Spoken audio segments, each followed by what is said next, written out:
بەناوی خوای بەخشندەی میهرەبان حەمد و ثەنا و سوپاس و ستایشی بێپایان بەخوای پەروەردگاری جیهان، درود و سەلام لەسەر پێغەمبەری خۆشەویست صلی الله علیه وسلم و لەسەر ئەهل و بەیت و هەموو یاران و هەموو شوێن کەوتوانیان تا کۆتا زەمان. برا بەڕێزەکانم، لەسەر قوربانی هەندێک پرسیار دروست بووە، بەڕێستانیش ئەتوان ئەگەر پرسیار هاتە مێشتانە بیکەن. یەکێ لەو پرسیارانەی کە زۆر جار خەڵک ئەیکا من بەوە دەستی پێەکەم، طبعا قوربانی خێرێکی زۆر گەورەیە،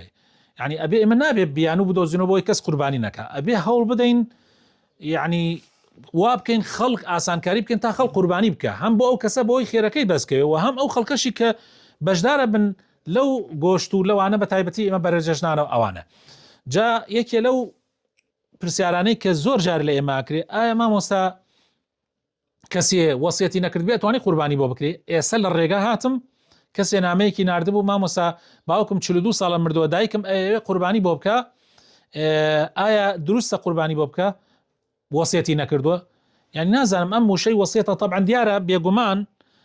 لە قەدیمیشا و لە تازەشە هەندێک لە مامۆسایان باسی ئەویان کردووە کە ئەگەر وەسیەتی نەکردبێ نابێ، بەڵام بۆ من پرسیارەکەم ئەڵێم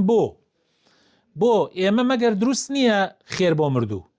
خێرکردن بۆ مردوو دروست نییە؟ بەڵێ دروستە، تقریبا توان بڵێم ئیجماعی لەسەرە لە بین عولەمایە کە خێرکردن بۆ مردوو دروستە و پێش یەگا ئینشاء الله تعالی، و حەدیثمان هەیە، چەندین حەدیثی صحیحمان لەسەرەوە هەیە. ئیتر ئێمە بۆ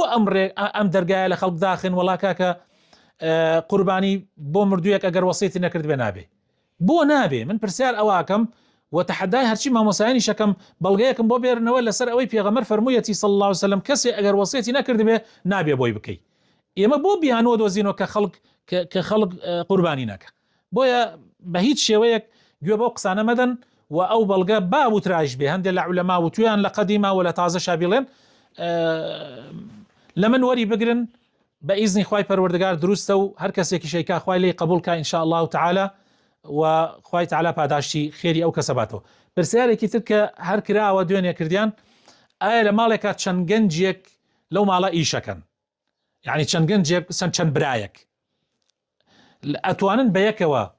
پارە کۆ بکەنەوە، یعنی ئەم بڕێک و ئەو بڕێک و ئەو بڕێک و بیدەن بە باوکیان و باوکیان قوربانیە بکە و هەمویانی بەربکەوێ؟ بەڵێ ئەبێ. ئەگەر بتوانن حیوانی گەورە بکەن، ڕەشە وڵاخێ بکەن، ئەوە چاکترە. ئەگەر نەکرا مادام هەمویان لەسەر یەک سفرە نانەخۆن دروستە و دەستیانش خۆش بێەوە پارەکەش بە مشتەرەکی بکرێت، هیچ کێشەیەک نییە و خوای تعالی لیان قبول بکە ئینشاء الله تعالی. مامۆستاجان ئەزێت نەبێ سوالێکمان هەیە. زۆربەی خەڵک کاتێک گەچنە ئەو مایانی حیوانە و حیوانەکڕن، طبعا زۆربەی ئیمامەکان ئەڵێن با حیوانەکە دانی نەشکابێ و گوێی کەل نەبێ و زەعیف نەبێ.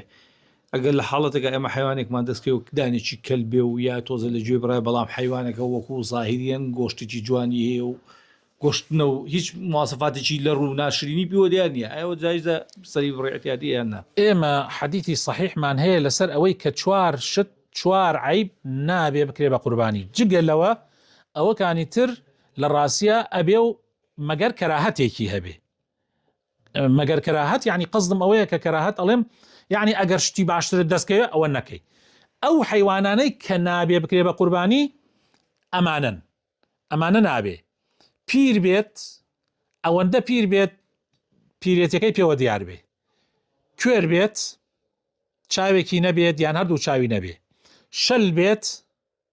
شەلەکەی پێوە دیار بێت. ئەمە ئەو هینانەیە کە بۆتان وەلەڕ بێت، زۆریش لەڕ بێ، یعنی پەراسۆکانی چوو بێتە ناوێکا لە ڕیە، یعنی ئەمانەی لێ دەرکە. جگە لەمە هەموو حیوانێکی تر ئەبێ بیکەی بە قوربانی، بەڵام بەو مەرجە شەرت و شروتی خۆی ئین کرد بێ. بۆ نمونە ئەگەر حیوانی هین بێت مەڕ بێ، با بڵێن کاوڕومەڕ بێ 6 مانگی تەواو کردبێ بەسەرەوە، 6 مانگەکەی تەواو کردبێ بە کاملی. ئەگەر بزن بێ خلافەی لە بین مەزەبەکانە، بەڵام قولی ئەرجەح ئەوەیە کە ئەگەر ساڵێکی پڕ کرد بێتەوە، یعنی 2 قوربانی بینی بێ تەواو عیبی نییە و هیچ کێشەیەکی نییە. و ئەگەر ڕەشە وڵاغ بێت ئەبێت 2 ساڵی تەواو کرد بێ، یعنی 3 قوربانی بینی بێ. ئەمانە ساڵەکانی. ئەگەر ساڵەکانی تەواو بێت و ئەو عیبانەی نەبووە و 4 عیبە، ئەو عیبە وردانەی تر کە گوێچکی کەلە یان مەسەلەن دگانێکی شکاوە مادام حیوانەکە لەڕ نییە یعنی گۆشتی پێوە نەبێ پیر نییە کوێر نییە شەل نییە یعنی نەخۆش مەبەستمان کاتی ئەڵێن لە ڕێ ینی نەخۆشیەکی ئاشکرای پێوە دیار بێ لە ڕی کرد بێ جگە لەمانە دروستە والله أعلم. سوالێکی تر مامۆستا جان نەبێ عفوکەن وڵا زۆربەی خەڵک ێستا فێر بووە کە قوربانیە کاتی قوربانەکەی سرە بڕێت پێستە و وەرگ و ڕیخۆڵەکەی کاتە ئەو کۆڵانە دوای 2 ڕۆژ نەک کۆڵانەکەی وەرز کردووە هەر ماڵی خۆشی وەرز کردووە ینی ئەمە چۆن لەسرا ئەم پێستەکە فرێ لە حەدیثە هاتووە نابێ شتێکی فڕێرێک و حیوان کاتێکرێ بە قوربانی ئێمە نەگەر فڕێن سەر و پێشتەکەی شەقینە کۆڵانەکە بە ئیتر دوای 2 ڕۆژ بەو کۆڵانەیە بڕۆ جاری وایە و کەسی کە قوربانەکە خەڵ خاڵی وەرنەگرێ ینی دوا دوعاکەن خەڵک ڕاستە خەڵک التزاماتی نییە بەو لایەنە تەندروستی و لایەنە ژینگەیەوە بەڕاستی زۆر زەڕورە ئەوەی قوربانیەکە حتا بکرێت ئەگەر قوربانی لە هی نابکرێ باشە لە شوێنی خۆیان کە شوێنی سەربڕنی تایبەتە کە لەلایەنی حکومەتەوە دیاری کراوە ئەگەر بکرێت لەوێ بکرێ باشە و پێستەکەی و کەلوپاکەی یعنی سەرروپیەکەی بە هیچ شێوەیەک دروست نییە بدرێ بە قەسابەکە لە باتی ئەجرا یعنی لە باتی کرێە بەڵام دروستە تۆ کرێت پێداوە ئەوشی بیتێ بۆ خۆی وەکو هەدیەیەک ئاساییە ئەی ئەگەر فڕێی دێی ناوسکەکەی و ئەو شتانی کە جەنابەت عەرزت کرد یعنی لە ڕاستیە نابێ فڕێی دەیتە شوێنێک کە ئازاری خەڵک بدە بە هیچ شێوەیەک و دروست نییە یعنی ئەسڵەن شەرعەن یعنی ئەوە ئەبێتە مایەی بڵاوبوونەوەی نەخۆشی چۆن ئەبێت تۆ قوربانی ئەەکەیت و ئەتەوێت خێرە دەستکەوێت بەڵام لەو لاوە نەخۆشی بڵاوەکەیتەوە لە ناو خەڵکە بۆنی ناخۆش لە ناو خەڵکا بڵاوەکەیتەوە دروست نییە بەڕاستی ئینسانی مسلمان لە هەموو کەسێک زیاتر التزاماتەکە بە پاکیەوە التزاماتەکە بە بۆنخۆشیەوە تۆ ئێستا ناچی بۆ مزگەوت ئەگەر هەڵامەتت بێ یەک تۆز بۆنت بێ ناچی بۆ مزگەوت یەک تۆز بۆنی عەرەقت بێ ناچی بۆ مزگەوت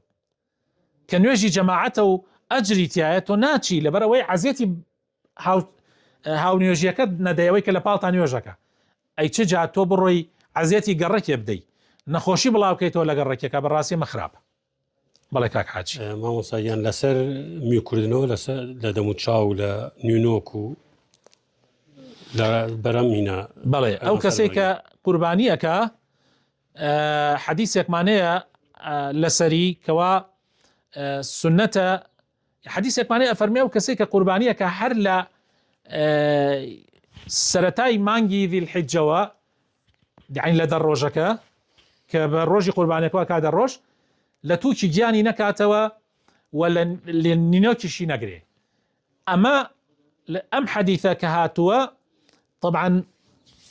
زانایان بۆچوونیان جیاوازە لەسەر ئەم حەدیثە لە یەکدانەوەکەی لە شەرحەکەی هەندێکیان ئەڵێن وەکو حەمبەلیەکان ئەڵێن حرامە نابێ ئەو کەسە لەینی بکات و تەسیر لە قوربانەکە ناکە بەڵام یعنین بیکاتۆ حرامە شافعیەکان ڕەحمەتی خۆیان لێبێ ئەڵێن ئەمە نەسیحەتە بۆی ئەجر زیاترت دەستکەوێ یعنی ئەمە نەکردنەوەکە بۆ کەراهەتە نەک بۆ ئەوەی بۆ حرامی یعنی بۆ للکەراهەتی وەلەیسە للتەحریم نەهیەکە بۆ ئەوەیە بەڵام هەندێکتر لە عولەما وەکو مالیکیەکان ئەڵێن ئەسڵەن ئەم حەدیثە پەیوەندی ئەسڵەن بە ئێمەوە نییە ئەمە بۆ حاجیەکانە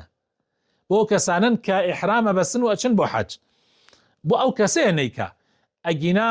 هەر پەیوەندی بە ئێمەوە نییە بە هیچ شێوازێک ئێمە بە تەئکید ڕەئیمان لەگەڵ ئەوانە نییە کە ئەڵێن حرامە بە تەئکید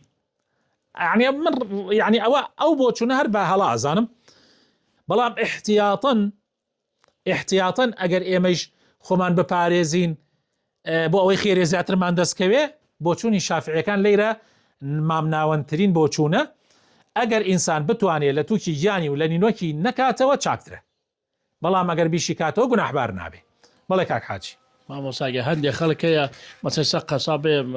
حیوانەدا بە قیست بوارەی بە تایبەتی موچەخۆرن مانگی و 100,000 مانگانە تا چەند جایزە بە قیست خۆچێ بکەی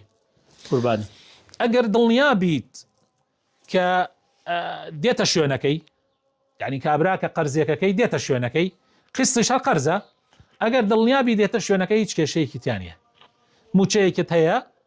زەمانێتێکت هەیە ئەگەر مردیشیت لەوەدا لە تەقاعودەکەش بێ لە خانە نشێنەکەش بێر ئەتوانی ئەتوانرێ بۆتی بدرێتەوە ئەوە لەو کاتە اعتیادیە و ئەتوانی بە قست بەڵام ئینسان دائیمە لەم حاڵەتانە لە حاڵەتی قەرزە کە سوکار یاگەدار کاتەوە نەکە حاڵەتێک هاتە سەرا و مردن یەکە شتێکە نەتوانی خۆت بیدەیتەوە با بۆتی بدەنەوە. وصلى اللهم وبارك على حبيبنا محمد وعلى آله وصحبه أجمعين.